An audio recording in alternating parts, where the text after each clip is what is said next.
Hello, welcome to my channel. You can support me by hitting the subscribe button and thank you. Let's start the video. The Fifth Nation was an ethnically diverse group of pirates who roamed the seas south and east of the Earth Kingdom for generations. They consisted of waterbenders, firebenders and non-benders and claimed to transcend ethnic and social boundaries. Though dominated by people of water tribe origin, the Fifth Nation had a distinct culture and customs. At the peak of its power under Takaga, the Fifth Nation was the most powerful pirate group in the world.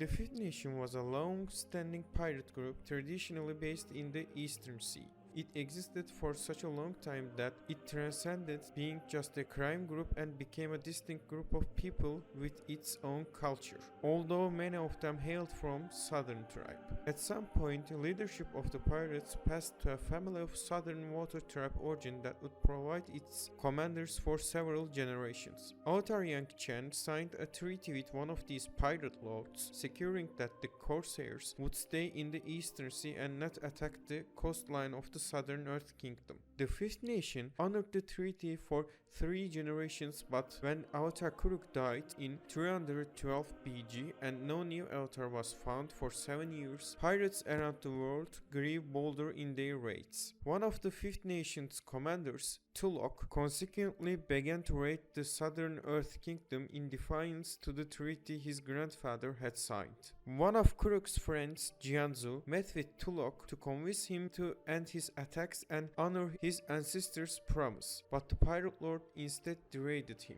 Soon after, the Fifth Nation's overall commander, Tulok's father, decided to launch an expedition into the western seas. He took his entire family and large splinter fleet with him. As the pirates rounded the Earth Kingdom's southern tip, they encouraged the airbending master Kelsang, who summoned a storm to stop them. The storm became a horrible typhoon and destroyed much of Splinter Fleet, killing Tulok's father and brothers as well as grievously wounding his daughter Takaga. As a result, Tulok became the undisputed leader of the Fifth Nation. But he and the other older Fifth Nation pirates remained terrified of Kelsang. Thereafter, they never again dared to leave the Eastern Sea. When Tulok died, leadership of the Fifth Nation passed to his daughter Takaga. Takaga, unopposed, as all potential rivals from her clan had died in Kelsang's storm. In contrast to her father, Takaga was determined to lead her people to new greatness. At first, she attempted to expand her fleet and assure the Fifth Nation's dominance over the Eastern Sea. Under her command, the pirate group defeated numerous rival pirate fleets such as Fate Red Devils and defeated the Earth Kingdom's navy battle. The Fifth Nation became the most successful pirate fleet in the world. Nevertheless, the pirates initially stayed in the Eastern Sea despite it being a less profitable hunting ground than the Western Seas out of fear of incurring Kelsang's wrath. They did, however, expand their operations around the South Pole. In 296 BG, Takaga decided to launch a large-scale raid against Zaizu province in hopes of capturing carpenters to expand the Fifth Nation's fleet. The operation was successful insofar as they enslaved over 1,000 people,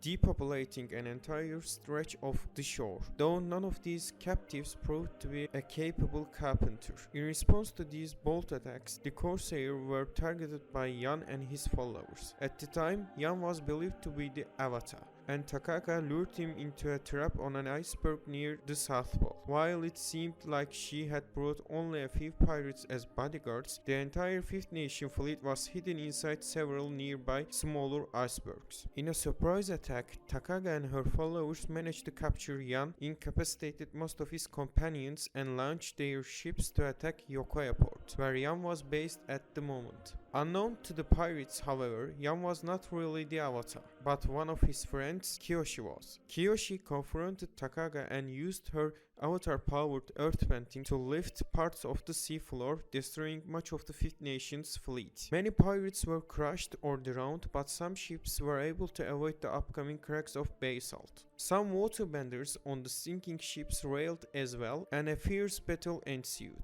Yan's companions prevailed and destroyed some more ships, forcing most of the surviving pirates into surrender. Some pirates managed to escape thanks to the Fifth Nation's waterbenders, who used their abilities to speed away with their ships, wreckage and surviving non-benders who held onto the broken remains of vessels. The majority of the Fifth Nation was destroyed, however, and many of their corsairs were captured. Takaga was subsequently transported to the Earth Kingdom prisons of the Lake Laogai. The Fire Navy consequently raided the Fifth Nation's remaining bases and freed civilians who had been held captive there. As a result, it was believed that the remaining elements of the Fifth Nation would not be able to rebuild their strength and that pirate people as a whole was effectively eliminated. When we look at their culture, the Fifth Nation's members regarded themselves as an egalitarian people who had overcome the differences between the four nations and would treat all recruits who joined them equally regardless of their ethnic origin. Despite this, the majority of the Fifth Nation people were of Water Tribe origin, and their culture was strongly influenced by Water Tribe customs. This included the use of typical Water Tribe dwellings and furniture, as well as smaller cuisine. Nevertheless, their culture had unique elements due to their nature as pirates, with looted items from all nations in their possession. This is everything we know about the Fifth Nation in the Avatar universe. I hope you all enjoyed the video. For more great content, you can hit the subscribe button and support me. Thank you all. Have a nice day.